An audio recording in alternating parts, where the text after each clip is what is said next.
natin yung umiibig tayo, hindi ba? Pero ito, nung pumasok ka sa tahanan nila Ate Madeline at Kuya Romy, malinaw sa iyo, siguro naman, na 25 years nang nagsasama si Kuya Romy mo at si Ate Madeline. So anong nangyari?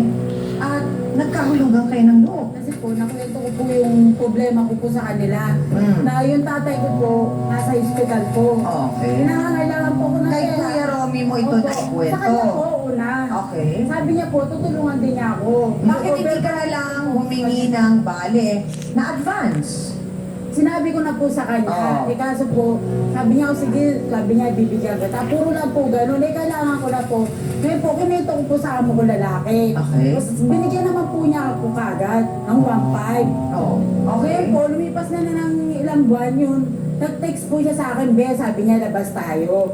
Sumagot Be! po sa kanya. At paano nangyaring agad-agad ba dapat na?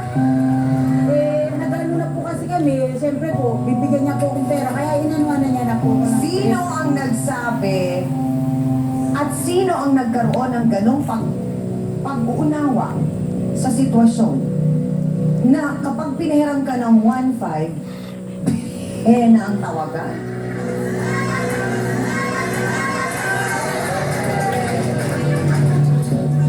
Ha? So parang kinakabahan ako. Pag kinuha ko pala ikaw sa bahay, at humingi ka ng advance, Naman po, kung hindi naman po. na kayo na? So paano nga, niligawan ka? Hindi naman po. Oo. Sabi niya po sa akin, Be, sabi niya, labas tayo, sabi niya. Una po, kumain muna kami. Ngayon po, yun. Binigyan niya ulit ako ng pera. Parang ganun kasi, no? Parang Nakasalaga. So, sinong nagpakita ng motibo? Ikaw o si Yung Rom? amo ko po, O, paano naging ganon? nagpapalit po siya, nagbibilang ng to. Nag-ano po siya, ganyan, ganyan. Binibigyan niya po akong So, pera. dahil sa tanong, Lorna, sinasabi mo at inaamin mo na ginamit mo ang pera niya. Opo, Pumayag ka na makipagrelasyon sa kanya. opo. Kahit alam mo na mali. Ayaw po ako sa kanya dahil po sa pangangailangan ko. Ayaw po ako sa matalim. Pero Ate Lorna, ayaw ka naming husgahan. Pero nandun ka na, may trabaho ka na, bakit inilagay mo pa yung sarili mo sa kumunoy? Hindi po makontent yung sahod ko po, hindi po susuport na pinapadala ko po sa tatay ko. Nailap po ba kay Kimang Romy? Hindi. Alam niya yon. Sinabi ko naman po sa kanya, Oh. sabi ko, hindi po pwedeng mano tayo dahil may asawa po kayo. Naamin ko po sa inyo, talagang mahirap lang po, ano lang po talaga, pangangailangan lang po talaga. Kaya sabi ko, napatulang po kita dahil po, naano lang po talaga. Hindi ba pwedeng, tama si Hans, hindi ba pwedeng sana kinausap mo na lang siya, Lorna, na utang na lang at bale, advance, na hindi kailangan umabot sa puntong may naging something-something pa? Sino ba nag-offer noon? Ikaw o siya? Hindi po. Wala po, parehas lang mo talaga na ano. Basta tinext niya lang po ako, ganun. Lumabas kami. Ano ngayon? Ano ngayon? Ano ngayon?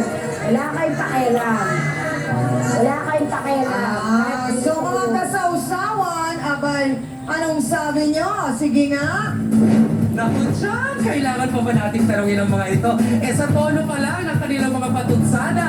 Kanina pa mukhang nakikinig-kinita ko na. Pero siguruhin natin, pula ba kayo o puti? Itaas ang mga placards, photo hands na naman tayo!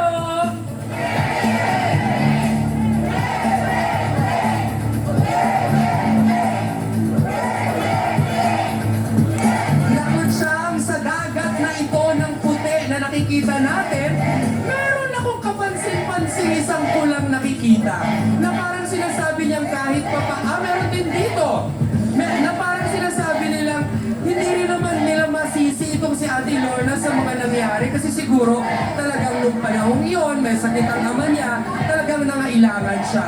Pero ang majority, syempre, ang simpatsya ay para kay Ate Madeline. Siya nga na mga unang kinakasama nitong si Mang Romy. Yan ang ating boto hands.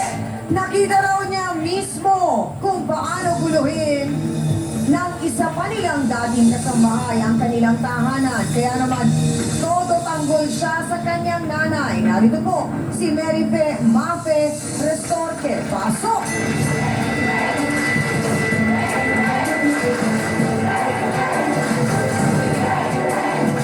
Sandali lang, Marife!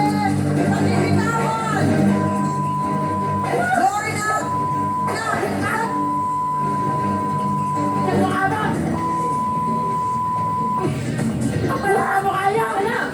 Mafe, nung nalaman mo ang insidenteng ito, kinausap mo ba ang papa mo? Opo. Anong sinabi mo sa kanya? Sabi ko po na hindi ako po pa masaya sa amin na nagkaroon ko na po ba ng apo, bakit meron pa po yung ginawa niya. Anong sinabi niya? Sabi niya po na hindi naman daw po siya nabigyan ng motibo. Ito po, Hoy! Sinungaling pa ako na sa... Nais din po nating maunawaan si Mafe ang kanyang damdamin tungkol sa issue na ito ng kanyang papa. Papakinggan po natin sa pagbabalik ng Face to Face. Ang tanong ko, pinilit ka ba ni Mang Romy? Opo. Tinakot ka? Hindi. Nung nahuli na po kami, pinipilit po ako ng Romian Carnon.